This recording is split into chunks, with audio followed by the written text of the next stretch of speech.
زندگی کا تجھ سے یہ نظام چل رہا ہے، تیرا آستان سلامت، میرا کام چل رہا ہے۔ ہم آپ کو پھر خوش آمدید کریں نبی صلی اللہ علیہ وسلم کے دسترخوان میں۔ یہ پروگرام آپ صلی اللہ علیہ وسلم کی زندگی، آپ صلی اللہ علیہ وسلم کی مرغوب غذاؤں سے متعلق پروگرام۔ ہم مسلمان دنیا بھر میں یہ کوشش کرتے ہیں کہ ہماری زندگی کا ایک ایک لمحہ، ہماری زندگی کا ایک ایک پہلو آپ صلی اللہ علیہ وسلم کی سیرت مبارکہ سے عبارت ہو، اور ہم یہ بھی کوشش کرتے ہیں کہ ہم جو کوشش کریں، جو عمل کریں، اس عمل کی نسبت وہیں جا کر ملے کہ ہمیں اللہ تعالیٰ کے محبوب بندوں میں ہمارا شمار ہو، اور ہمیں وہ تمام رحمتیں، وہ تمام نعمتیں مل سکیں کہ جن کا تسلسل آپ صلی اللہ علیہ وسلم اور آپ صلی اللہ علیہ وسلم کے مصاحبین سے لے کر ہم تک پہنچا ہے۔ وہ تمام غذائیں کہ جو آپ صلی اللہ علیہ وسلم کو مرغوب تھیں، آج ہمارے دسترخوانوں پر موجود ہوتی ہیں۔ اللہ تعالیٰ کا بخشا ہوا یہ رزق جب ہم استعمال کرتے ہیں تو ہماری کوشش، ہماری صحیح یہ ہونی چاہیے کہ ہم رسول مقبول صلی اللہ علیہ وسلم کے بتائے ہوئے طریقے سے ہی ان کو استعمال کریں۔ کیونکہ ہم بار بار اس بات کو پروگرام میں مینشن کر چکے ہیں کہ الحمدللہ ہم وہ قوم ہیں، وہ امت ہیں کہ جس کو اللہ تعالیٰ نے حلال چیزیں عطا فرمائی ہیں، آپ صلی اللہ علیہ وسلم کی نسبت سے حلال چیزیں عطا فرمائی ہیں۔ تو آج جس ڈش کا، جس مرغوب غذا کا ہم تذکرہ کر رہے ہیں وہ ہے انار، انگور، منقہ اور کشمش۔ آپ جانتے ہیں کہ یہ جو انگور ہے اس سے منقہ بنتا ہے، کشمش بنتی ہے۔ آپ صلی اللہ علیہ وسلم نے ان غذاؤں کا، ان پھلوں کا استعمال کیا، کس طرح سے کیا، اس پر تو ہم بات کریں گے، اور اس کے طبی فوائد کیا ہیں اس پر بھی بات کریں گے۔ اس سے آج کون کون سی ڈشز تیار ہوتی ہیں اور آج ہمارے یہاں پروگرام میں کون سی ڈش تیار ہو رہی ہے اس پر بھی بات کریں گے۔ آپ کی ٹیلی فون کالز بھی لیں گے۔ ہمارے ساتھ محترم ڈاکٹر پروفیسر حکیم عبدالحنان صاحب تشریف فرمائیں۔ السلام علیکم حکیم صاحب۔ وعلیکم السلام جناب۔ الحمدللہ آپ ٹھیک ہیں، خیریت سے سر؟ خدا کا شکر ہے۔ دوسری شخصیت ہمارے ساتھ معروف عالم دین مفتی علامہ محمد اسحاق مدنی صاحب تشریف فرما ہیں۔ السلام علیکم جناب۔ آپ خیریت سے ہیں؟ ٹھیک ٹھاک۔ اور تیسری شخصیت ناظرین کرام ہمارے ساتھ تشریف فرما ہے محترم معروف شاعر محترم مہر وجدانی صاحب۔ السلام علیکم مہر وجدانی صاحب۔ آپ کی خاصی کی چیز تیار ہے حضور؟ بالکل الحمدللہ حاضر ہوتے ہیں سر آپ کی طرف۔ اور ہمارے پروگرام میں مستقل شریک ایک اور شخصیت جن کی طرف سب کی نظریں مرکوز رہتی ہیں، عارف داؤد صاحب۔ السلام علیکم، کیسے ہیں جناب آپ؟ یہ آپ نے کیا ابال لیے سر؟ شیخ صاحب آج ہم جو ہے انار اور انگور سے دو چیزیں بنا رہے ہیں۔ چونکہ فریش انار کا سیزن نہیں ہے، ہم تو لے آئے ہیں، مگر پھر بھی ہم نے سوچا کہ ہم یہ بتائیں اپنے ویورز کو کہ یہ دونوں چیزیں ایسی ہیں جو سوکھنے کے بعد بھی ہمیں کام آتی ہیں، یعنی کہ ہم کشمش بنا لیتے ہیں۔ انار ہے، وہ انگور ہے؟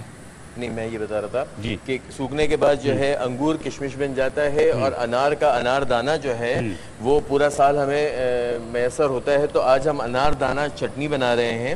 اس کے انگریڈینٹ میں لہسن ہے، لال مرچ گول والی، اور جو ہے وہ یہاں پودینہ ہے، زیرہ ہے اور نمک ہے۔ اور یہاں ساتھ میں جیسے جب انگور کا تصور آتا ہے تو ایک فروٹ ریفل جو ہے وہ سب کے ذہنوں میں آتا ہے۔ زبردست فروٹ ریفل بنا رہے ہیں جس کا کسٹرڈ یہاں پک رہا ہے۔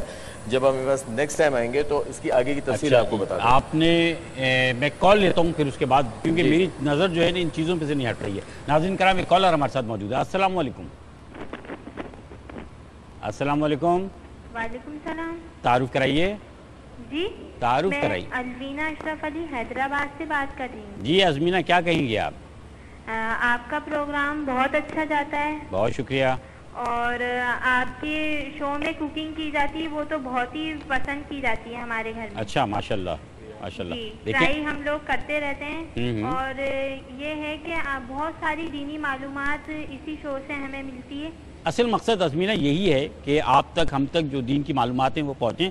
آپ صلی اللہ علیہ وسلم کے پسندیدہ غذاؤں کی ہم بات کرتے ہیں تو اس کا مقصد صرف کھانا پینا نہیں ہے، بلکہ یہ ہے کہ ہم حلال چیزوں کو، آپ صلی اللہ علیہ وسلم کی پسندیدہ مرغوب غذاؤں کو اپنی زندگیوں کا حصہ بنائیں۔ ایک اور کالر ہمارے ساتھ موجود ہیں۔ السلام علیکم۔ السلام علیکم۔ جی کال ڈراپ ہو گیا۔ حکیم صاحب آج انار ہے، انگور ہے، پھر انگور ہی کی نسبت سے منقہ ہے، کشمش ہے، تو پہلے تو ہم چاہیں گے کہ انار اور انگور کی جو خواص ہیں ان پر بات ہو جائے، ہمارے ناظرین کو بتائیے۔ دونوں پھل ہی جنت سے وابستہ ہیں اور کلام پاک میں بھی ان کا تذکرہ آیا، نبی کریم نے اس خود بھی پسند فرمایا، اور یقیناً جو چیزیں آپ سے منسوب ہیں ان میں فوائد تو ہونا ہی ہیں۔ انار بہت مقوی، بہت ہی اچھا پھل ہے، اور 3 قسمیں اس کی پائی جاتی ہیں، ایک میٹھا، ایک کھٹ میٹھا اور ایک ترش کھٹا، اور تینوں کی پہچان کیا ہے اس کی؟ میٹھا جو ہے اس کا جو چھلکا ہے وہ خشک سا خاکستی رنگ کا بالکل سوکھا ہوا سا چھلکا اوپر ہوتا ہے، اور چھوٹے سائز کے ہوتے ہیں، جنہیں کہ بیدانہ عام زبان میں کہا جاتا ہے، ایک بیدانہ انار، اور جب چھیلتے ہیں تو دانے اس کے سفید اندر سے نکلتے ہیں۔ جو جسے کہ ہم کھٹ مٹھا کہتے ہیں وہ ایک قندھاری انار ہے، جو باہر سے چھلکا اس کا سرخ ہوتا ہے اور اندر سے بہت گہرے سرخ دانے نکلتے ہیں، وہ کھٹے میٹھے انار میں شمار ہوتا ہے۔ اور جو ترش ہے اس کا چھلکا تھوڑا سا ایک آف وائٹ سا سفید مائل سا سائز بڑا ہوتا ہے، اور دانے ہلکے گلابی رنگ کے یا اس طرح کے نکلتے ہیں، اور وہ ذائقے میں ترش ہوتا ہے۔ اچھا، میں چاہتا ہوں کہ آپ سے مزید بات ہم یقین کریں گے، خواص بھی پوچھیں گے، فوائد بھی پوچھیں گے۔ میں مفتی صاحب سے آپ صلی اللہ علیہ وسلم کی مرغوب غذا ہے اور پھر آپ صلی اللہ علیہ وسلم کی نسبت بھی ہے، تو میں چاہتا ہوں کہ ہمارے ناظرین کو آپ انگور کے حوالے سے کوئی واقعہ، کوئی بات، انگور کا تذکرہ تو قرآن حکیم میں کئی جگہ ہے، جنت کا پھل ہے۔ جی بسم اللہ الرحمن الرحیم۔ انار، انگور، ان کا تذکرہ قرآن پاک کی کئی آیت میں موجود ہے۔ سورۃ الرعد کی آیت نمبر 3-4 میں تذکرہ موجود ہے، جہاں اللہ تبارک و تعالیٰ نے ان آیات مبارکہ میں اپنی توحید کے دلائل قائم کرتے ہوئے ارشاد فرمایا کہ ایک ہی زمین میں وفی الارض قطع متجاورات وجنات من اعناب، کہ ایک ہی جگہ پر کھجور کا پھل بھی لگا ہوا ہے، کھجور کا پودا لگا ہوا ہے اور انگور کی بیل بھی لگی ہوئی ہے، لیکن اگر کھجور کا بیج الگ ہے تو اس کی تاثیر مختلف ہو جاتی ہے۔ تو اللہ تبارک و تعالیٰ ہی جو مختلف تاثیریں ان میں پیدا فرما رہا ہے، یہ دلیل قائم فرمائی گئی۔ دوسرا سورۃ النحل میں اللہ تبارک و تعالیٰ نے ارشاد فرمایا ومن ثمرات النخیل والاعناب تتخذون منه سکنا ورزقا حسنا، اور ہم دیکھتے ہیں آقا علیہ الصلوۃ والسلام کی نسبت کے حوالے سے کہ نبی مکرم صلی اللہ تعالیٰ علیہ وآلہ وسلم نے خود بھی انگور کو نوش فرمایا، اچھا انگور کو آپ صلی اللہ علیہ وسلم تناول فرمایا، تناول فرمایا۔ میں چاہتا ہوں کہ ہم جو واقعہ ہے، یہ روایت ہے، ڈیٹیل میں اپنے ناظرین تک پہنچائیں۔ ایک چھوٹے سے وقفے کے بعد ویجانی صاحب اجازت ہے وقفہ لے لیں ہم؟ ضرور۔ ویجانی صاحب کی اجازت سے ایک وقفے پر جاتے ہیں ناظرین کرام، ہمارے ساتھ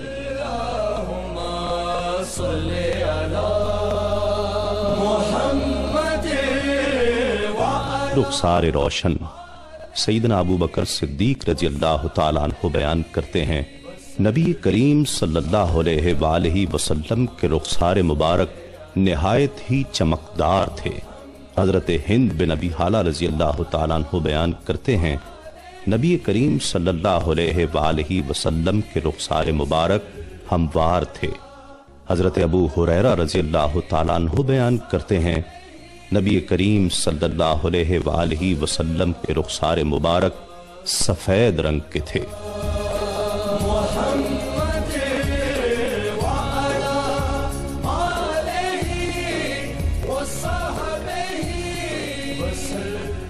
ناظرین کرام، آپ کو خوش آمدید کہتے ہیں کہ وہ پھر پروگرام نبی صلی اللہ علیہ وسلم کا دسترخوان میں، اور آپ یہ دیکھیے کہ کتنی جلدی کیا سے کیا ہو گیا ہے۔ یہاں پر جو ہے وہ چاٹ کسٹرڈ کے اوپر آپ نے یہ کسٹرڈ کے اوپر اب کیک کی لیئر دی ہے، کیک کی لیئر دینے کے بعد ہم نے جو ہے کچھ فروٹس اور ہمارے جو مین انگریڈینٹ تھا آج کا انگور وہ دیں گے۔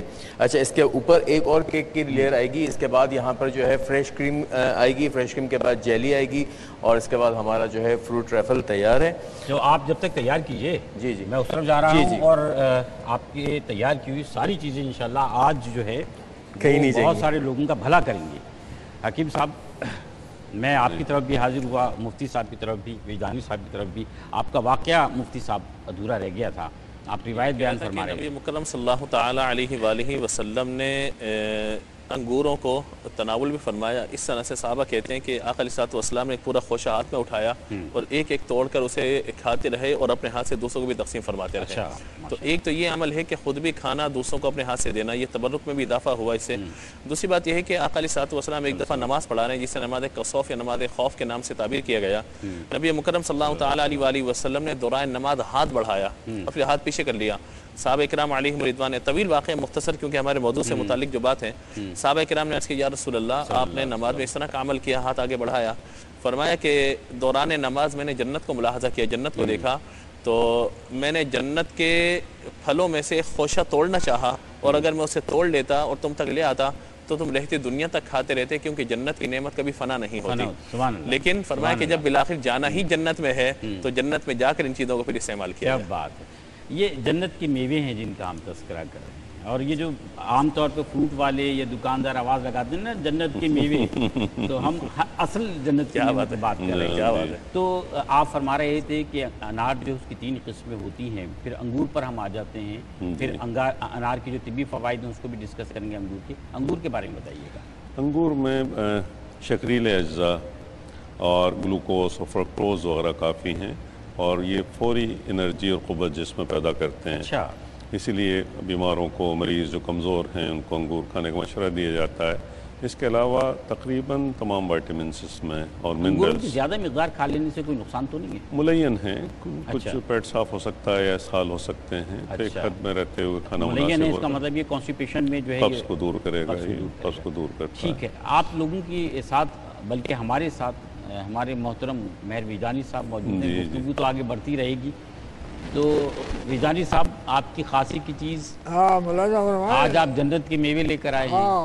ملاحظہ فرمائے جناب، انگور کو جی عربی میں عنب کہتے ہیں۔ اچھا، ماشاءاللہ۔ انگور کو عربی میں عنب کہتے ہیں، شیریں ہے، مقوی ہے، یہ سب کہتے ہیں۔ یہ سب کہتے ہیں، شیریں ہے، مقوی ہے، یہ سب کہتے ہیں۔ یہ سب کہتے ہیں۔ کشمش بھی تو انگور ہی سے بنتی ہے۔ جی ہاں، جی ہاں، کشمش بھی تو انگور ہی سے بنتی انگور ہے۔ ہی سے بنتی ہے۔ انگور کو کشمش کا سبب کہتے ہیں۔ انگور کو کشمش کا سبب کہتے ہیں۔ انگور کو کشمش کا سبب کہتے ہیں۔ کشمش بھی تو انگور ہی سے بنتی ہے۔ انگور کو کشمش کا سبب کہتے ہیں۔ انگور کے خوشے کے ہر ایک دانے کو، انگور کے خوشے کے ہر ایک دانے کو تسکین دل و جان کا سبب کہتے ہیں۔ آخری شعر دیکھیں، سرکار نے بھی نوش کیے ہیں انگور۔ سبحان اللہ۔ سرکار نے بھی نوش کیے ہیں انگور۔ یہ بات فقیہان عرب کہتے ہیں، یہ بات فقیہان عرب کہتے ہیں۔ کالر ہمارے ساتھ موجود ہے۔ السلام علیکم۔ ہیلو جی السلام علیکم، تعارف وعلیکم کرائیے۔ السلام، کیسے ہیں بھائی آپ؟ الحمدللہ بہن، آپ سنائیے، تعارف کرائیے اپنا۔ میں سعدیہ بات کر رہی ہوں کراچی سے نا۔ جی سعدیہ فرمائیے۔ آپ کو بہت اچھا ہے پروگرام نا آپ کا، اور یہ نبی کا دسترخوان تو سب سے زیادہ اچھا لگ رہا ہے مجھے۔ اچھا، بہت کہ حضور صلی اللہ علیہ وسلم کی پسندیدہ مطلب وہ بنا رہے ہیں آپ نا۔ جی ہاں بالکل۔ ہاں، حکیم صاحب سے ایک سوال کرنا تھا مجھے۔ بالکل، وہ آپ کو سن رہے ہیں، فرمائیے۔ جی مجھے میرے پیروں میں مطلب درد بہت رہتا ہے نا، تو اس کا کوئی علاج بتا سکتے ہیں وہ؟ حکیم صاحب کوئی سوال پوچھنا چاہیں گے آپ ہم سے؟ ہے اور کئی وجوہات سے ہوتا ہے۔ جی ہاں، عموماً اگر پرانی پیچش کے اثرات ہیں تو اس سے بھی ہوگا، اور اگر ڈیفیشنسیز ہیں کیلشیم کی یا خون کی یا اس کی، تو اس سے بھی ہو سکتا تو ہے۔ اس کے لیے ٹیسٹ کرانا پڑیں گے پہلے، تھوڑا سا کچھ صحیح سبب کا پتہ چلے کہ کس وجہ سے ہو رہا ہے۔ پھر تجویز ہوگی۔ ایک کالر اور ہمارے ساتھ موجود ہیں۔ السلام علیکم۔ السلام علیکم۔ وعلیکم السلام، کیا حال ہے؟ الحمدللہ، تعارف کرائیے بھائی۔ شکر ہے، ماشاء اللہ آج پروگرام آپ نے بڑا اچھا عنوان رکھا ہے، نبی کا دسترخوان۔ جی ماشاءاللہ، آپ نے تعارف نہیں کرایا اپنا۔ جی میں عبدالغفار کراچی سے بول رہا ہوں۔ جی عبدالغفار صاحب، کوئی سوال، کوئی بات؟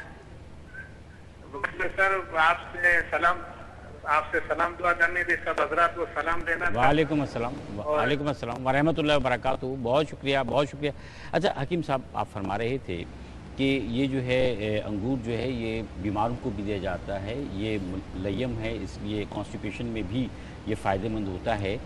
اس سے انگور کی 2 قسمیں، ایک بڑا انگور ہوتا ہے، ایک چھوٹا انگور ہوتا ہے۔ انگوروں کے کلر بھی تو مختلف ہوتے ہیں، جی، تو کیا ان کے خواص میں تبدیلی آ جاتی ہے؟ جی، جو سیاہ رنگ کے ہیں اس میں ذرا سے معدنیات زیادہ ہوتے ہیں، اچھا، اور آئرن وغیرہ کی مقدار زیادہ ہوتی ہے، اس کے لحاظ سے کچھ حوال و خواص میں فرق ان کے آ جاتا ہے۔ لیکن چھوٹا انگور زیادہ مقوی اور دل و دماغ کو طاقت دینے والا، عموماً جو کمزور، خاص طور پہ اگر بچے کمزور ہیں، ان کی نشو و نما صحیح نہیں ہو رہی ہے، تو انہیں انگور کھلانا یا اس کا جوس پلانا، یا موسم نہیں ہے تو کشمش پابندی کے ساتھ دیتے رہنا، یہ ان کے جسم کو کتنے دانے چھوٹے بچوں کو کتنے دانے، بڑے بچوں کو کتنے دانے اگر کشمش ہے تو؟ ایک جوان آدمی کو 20 دانے کشمش ایک دن میں یا ایک وقت میں؟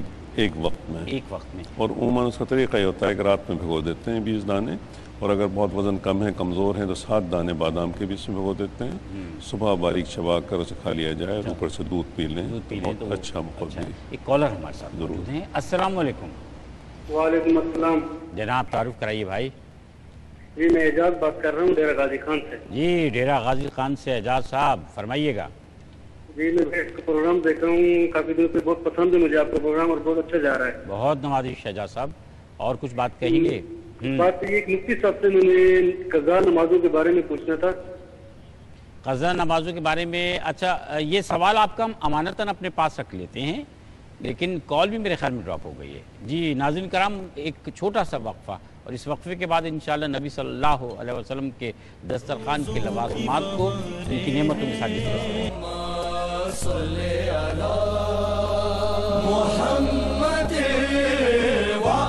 دہن مبارک حضرت جابر بن عبداللہ رضی اللہ تعالیٰ عنہ بیان کرتے ہیں نبی کریم صلی اللہ علیہ وآلہ وسلم کا دہن مبارک فراخ تھا.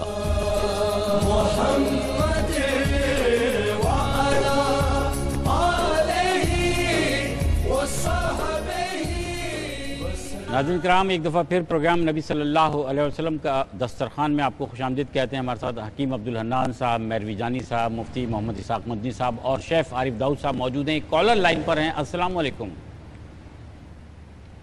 وعلیکم السلام. جی تعارف کرائیے. ہاں جی میں شبنم انڈیا سے بات کر رہی ہوں. اچھا کہاں سے؟ انڈیا سے کہاں سے فرما رہی ہیں شبنم؟ ممبئی سے. ممبئی سے. کیا پوچھیں گی آپ؟ ہاں جی مجھے یہ پوچھنا تھا کہ میرے فیس پہ نا بہت زیادہ پمپلس آ رہے ہیں، حالانکہ میری اسکن نارمل ہے. میں نے کافی ٹریٹمنٹ بھی کیے ڈاکٹر سے اور جو گھریلو علاج ہوتے ہیں وہ بھی کیے، پر کوئی فرق نہیں پڑ رہا ہے. ایج کیا ہے اور آپ کی؟ پانی بھی ماشاءاللہ بہت پیتی ہوں. ایج کیا ہے آپ کی؟ عمر کیا ہے؟ ایج 20 ہے. 20 ہے. چلیں بہت شکریہ آپ نے ہمیں جوائن کیا. حکیم صاحب مریض تو آنا ہے جہاں پہ. نہیں کھیرا اس میں بہت مفید ہے. کھیرا ان کا ایک سیکشن اس طرح سے کاٹ لیا جائے، اس کو رب کریں پمپلس پر، اور پھر کوئی تقریباً 1 گھنٹے تک چہرے کو نہ دھوئیں، اسی طرح سے رہنے دیں، تو اس سے عموماً فائدہ ہوتا ہے اور اس سے آرام ہو جائے گا. یہ نہ ہو تو پودینے کا جوس نکال کر وہ صرف پمپلس پر لگائیں تو اس سے انشاءاللہ فائدہ ہوگا. اچھا مفتی صاحب کوئی روایت اور ہمارے ناظرین تک، کیونکہ آپ صلی اللہ علیہ وسلم کے دسترخوان پر جو لوازمات موجود ہوتے تھے وہ تو آپ صلی اللہ علیہ وسلم کے پاس آئے ہوئے مہمانوں کے لیے بھی تھے، ان کے لیے بھی تھے، جو بھی آ گیا دسترخوان اس کے لیے بچھا ہوا ہے. جی میں یس کرتا ہوں اس پر کہ دیکھیے کہ جہاں انگور کا ہم ذکر کر رہے ہیں تو اس سے کشمش کا بھی ذکر ہے. ابو داؤد شریف کی روایت میں نبی مکرم صلی اللہ تعالیٰ علیہ وسلم کے یہ عمل نقل کیا گیا کہ آقا علیہ السلام کے لیے رات کو کشمش بھگو دی جاتی تھی، اور حضرت علی رضی اللہ تعالیٰ کی روایت کے مطابق وہ 21 دانے کشمش کے ہوتے تھے، انہیں رات کو بھگو دیا جاتا تھا، اور آقا علیہ السلام 1 دن یا 2 دن تک ان کا پانی استعمال فرماتے تھے، اور آقا علیہ السلام اس پانی میں سے اپنے غلاموں کو بھی حصہ عطا فرماتے تھے، اور پھر یہ فرمایا کہ 2 دن سے زیادہ استعمال نہ کیا جائے کیونکہ اس میں تغیر و تبدل واقع ہو جاتا ہے. تو یہ حضور کے عمل سے یہ بات ثابت ہے کہ کشمش کا استعمال بھی، انگور کا استعمال بھی، اس کے پانی کی بھی استعمال آقا علیہ السلام کے عمل سے ثابت ہے. آپ نے فرمایا بھی تھا کہ یہ فائدہ مند ہوتا ہے. اچھا انار جو ہے آپ نے بتایا 3 قسمیں ہوتی ہیں، انار کا استعمال کس طرح سے ہے، مریضوں کے لیے اس کا استعمال کیا ہے، اور پھر یہ کہ جو روزے دار ہیں چاٹ بنتی ہے، ابھی تو خیر موسم نہیں ہے انار کا، چاٹ بنتی ہے تو انگور انار یہ سب کچھ شامل کیا جاتا ہے، ان کے لیے کتنے فائدہ مند ہے؟ یہ تینوں باتیں آپ ہمیں بتائیں. اس میں جو شیریں میٹھا جو انار ہے وہ دل کی تقویت کے لیے، دماغ کی تقویت کے لیے، گھبراہٹ، وسواس اور عام جسمانی کمزوری کے لیے بہت مفید ہے. جو کھٹمٹا ہے وہ نظام ہضم کو درست کرنے کے لیے، بھوک لگانا اور جگر کی اصلاح کرنا، خون بنانے کے لیے، کمزوری رفع کرنے کے لیے، اس کے لیے بہت مفید ہے، اور اسی طرح کے امراض میں استعمال بھی ہوتا ہے. جو ترش ہے وہ قابض اثرات رکھتا ہے. اگر آنتیں کمزور ہوں، اسہال، دست آتے ہوں یا پرانی پیچش کے اثرات ہوں تو اس میں استعمال کرایا جاتا ہے. اچھا یہ اس کے اپنے فوائد ہیں. اور استعمال، اور اس کا چھلکا وغیرہ بھی دواؤں میں استعمال ہوتا ہے؟ جی ہاں، دواؤں میں پیٹ کے کیڑے خارج کرنے کے لیے چھلکا بہت مفید ہے. اور جہاں اس کے پھول بہت استعمال ہوتے ہیں. پھول کی 2 قسمیں ہیں، ایک گل انار کہلاتا ہے اور ایک گلنار کہلاتا ہے. گلنار وہ پھول ہیں جس درخت میں پھل نہیں آتے اس کے پھولوں کو گلنار کہتے ہیں، اور وہ بہت اچھے حابس خون ہیں، خون کے بہنے کو روکتے ہیں، جس میں کسی حصے سے بھی خون بہ رہا ہو یا دست آ رہے ہوں یا بہت سے منجنوں میں بھی ڈلتا ہے، مسوڑوں کو تقویت دینے کے لیے، ان کے مسل سٹون کو بڑھانے کے لیے بہت جگہ وہ دوا کے طور پر پھر اس کے بعد انگور ہے. انگور تو میں نے آپ سے جیسے کہ عرض کیا کہ لوگ افطار میں بھی استعمال کرتے ہیں انگور کا. جی فائدہ مند ہے افطار میں استعمال کرنا؟ یقیناً انار بھی انگور بھی، کیونکہ اس میں غذائیت بہت ہے، اور وہی خوبی ہے ہر دو چیزوں میں فوری توانائی پیدا کرنا. ہمارے یہاں مختلف جو ڈشز بنتی ہیں ان میں منقے کا استعمال اور کشمش کا بھی استعمال ہوتا ہے. منقے اور کشمش کے خواص میں فرق ہے، اور فرق ہے تو استعمال میں بتائیے کون سی چیز زیادہ فائدہ مند ہے؟ دونوں اپنی جگہ بہت مفید ہیں، لیکن کشمش بہت اچھی مقوی ہے اور مفرح ہے، اور حدت و گرمی کو رفع کرتی ہے. منقہ جو ہے یہ ملین ہے، قبض کو رفع کرتا ہے، آنتوں کے پھیل کو درست کرتا ہے، اور پرانے نزلوں میں مفید ہے. پرانے نزلے کے مریض 4-5 منقہ ایک سیاہ مرچ کے ساتھ اگر باریک چبا کر کھائیں، نیم گرم دودھ اوپر پئیں تو وہ فائدہ کافی دن تک پیتے رہیں تو نزلے میں. ایک کالر ہمارے ساتھ موجود ہیں. السلام علیکم، کون ہے، کہاں سے ہمارے ساتھ؟ السلام علیکم. وعلیکم السلام. جی تعارف کرائیے. وعلیکم السلام. ٹیلی ویژن کی آواز بند کیجئے، تعارف کرائیے اپنا. جی فرمائیے. جی مجھے وزن گھٹانے کا آپ سے پوچھنا ہے. چڑھنے جا رہے. اچھا جی، گھٹنوں میں درد ہے، وزن کم کرنے کا طریقہ، تو اس کے لیے ہم آپ سے اجازت یہ مانگیں گے کہ کل انشاءاللہ آپ کے سوال کا جواب ہم آپ کو دیں گے. کنٹرول روم میں آپ نوٹ کرا دیجئے. اور تسلیم صاحب السلام علیکم ورحمۃ اللہ وبرکاتہ. وعلیکم السلام ورحمۃ اللہ وبرکاتہ. ماشاءاللہ. آج مجھے خوشبو لے کر نہیں آئی. السلام علیکم. وعلیکم السلام جناب. کیسے ہیں آپ؟ حکیم صاحب، مفتی صاحب، فیضانی صاحب، بہت السلام علیکم. یہ آج رنگ کھینچ کے لے آیا آپ. نہیں، آج ہمیں بھی جو ہے یہاں پہ تسلیم بھائی کا رنگ جو ہے بہت ٹریک کر رہا ہے، بالکل مناسبت جو ہے، اور انہوں نے پہلے سے ہم سے زیادہ جو ہے محنت یہ کی کہ بالکل جو ہے مجسم تصویر بن کے. لیکن انہوں نے ایک جواب مجھے دیا انار پہ. جی ہاں، وہ آپ نے سنا نہیں، ایک انار 100 بیمار. آپ اسی تناظر میں کہہ رہے ہیں. بالکل. تو آپ پوچھیں گے نہیں کیسے بنایا آپ کو بنانا؟ جی بالکل. اس سے پہلے ہم نے جو آپ کو چٹنی کے انگریڈینٹ بتائے تھے، جہاں لہسن، زیرہ، گول لال مرچ اور انار دانہ تھا، نمک تھا، اور اس کو ہم نے سیل بٹے پہ پیس لیا. یہاں پہ ہم نے کسٹرڈ، سمپل کسٹرڈ جو ہے وینیلا کسٹرڈ کو پکا لیا تھا، دودھ کے ساتھ چینی شامل کی تھی. یہاں ایک لیئر کسٹرڈ کی دی، پھر اوپر کیک کی ایک لیئر دی، کیک کی لیئر دینے کے بعد پھر کسٹرڈ کی لیئر دی. اس کے بعد ہم نے تمام پھل اور آج کا ہمارا موضوع انگور اس کے اوپر شامل کیا. انگور شامل کرنے کے بعد ہم نے ایک جیلی آج اسپیشل بنائی تھی انار کے جوس سے. یہ کرسٹل جیلی کے اندر ہم نے انار کا جوس شامل کیا تھا، اور آپ دیکھ رہے ہوں گے کہ اس کا کلر آپ کو نظر آ رہا ہوگا، بہت ان یوزول ہم دیکھ ہی سکتے ہیں. جی ہاں. یہ کرنے کے بعد جو ہے ہم نے لاسٹ میں یہاں پہ کیک جو ہے ایز اے گارنشنگ ڈیکوریٹ کیے ہیں. اس کے اوپر وائٹ جو ہماری فریش کریم ہوتی ہے وہ کی ہے، اور میرا خیال ہے کہ بہت ہی زیادہ ٹیمپٹنگ اور بہت زیادہ جو ہے وہ ماؤتھ واٹرنگ ڈش باز کی ہے. انشاءاللہ آپ تسلیم بھائی یہاں ہوں گے اور ہمیں کل فیڈ بیک دیں گے. کھائیں گے. میں کل آپ کو بتاؤں گا. تسلیم بھائی کل بتائیں گے. ناظرین کرام، اگر یہ پروگرام آپ دوبارہ دیکھنا چاہتے ہیں، طریقہ کار بعض اوقات ایسا ہوتا ہے کہ سمجھ میں نہیں آتا جلدی میں، تو آپ جائیے فیس بک پر تسلیم احمد صاحب کا جو پیج ہے اس پر جائیے، وہاں پر یہ پروگرام موجود ہوتا ہے نعمت افطار میں. صحیح کہا. وصال یار پر آپ وصال یار پر دیکھیے گا. اور محترم حکیم عبدالحنان صاحب آپ کا بہت شکریہ. محترم مفتی محمد اسحاق مدنی صاحب آپ کا بہت شکریہ. مہر وجدانی صاحب آپ کا بہت شکریہ. عارف داؤد صاحب آپ کا بہت شکریہ. تسلیم صابری صاحب بہت شکریہ. زندگی کا تجھ سے یہ نظام چل